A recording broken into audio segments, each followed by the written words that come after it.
नक्कीच मनुस्मृतीत काहीतरी वाईट होतं म्हणून आंबेडकरांनी त्याची प्रत जाळली, एवढंच आपल्याला माहिती. इतिहास आज जाणून घेऊया.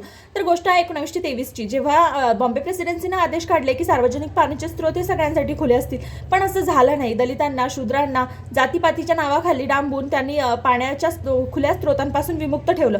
तेव्हा मार्च महिन्यात 1927ला बाबासाहेब आंबेडकरांनी चौदार तळ्याचा सत्याग्रह केला महाड येथे. पण काय झालं, सत्याग्रहाचा जो मेन उद्देश होता, जी मानसिकता आपल्याला बदलायची होती ती तर काही बदलली नाही. म्हणजे लोकांनी त्यामध्ये गंगाजल टाकलं, पाण्याचं शुद्धीकरण केलं, तिथे भलत्यास पूजा केल्या. तेव्हा आंबेडकरांनी एका वेगळ्या गोष्टीकडे आवर्जून लक्ष दिलं, ते म्हणजे हे सगळं येतं कुठून, तर धर्मग्रंथ आणि मनुस्मृती धाकाचा बेसिक ग्रंथ होता, ज्यामध्ये शूद्रांना हात लावू देऊ नका, त्यांच्या हातचं पाणी पिऊ देऊ नका किंवा अशा बऱ्याचशी भाकड कथा त्यामध्ये होत्या. तेव्हा आंबेडकरांनी पुन्हा त्याच महाडमध्ये डिसेंबर महिन्यात 27 तारखेला मनुस्मृतीची एक प्रत जाळली. हा धर्मद्वेष होता का? तर नाही, हा धर्मद्वेष नव्हता. हा एक प्रोटेस्ट होता, सिम्बॉलिक प्रोटेस्ट, जो सांगत होता की पाण्यावर किंवा इतर कुठल्याही नैसर्गिक संपदेवर फक्त कोणीतरी कुठल्या जातीत जन्माला आला म्हणून भेदभाव केला जाऊ शकत नाही.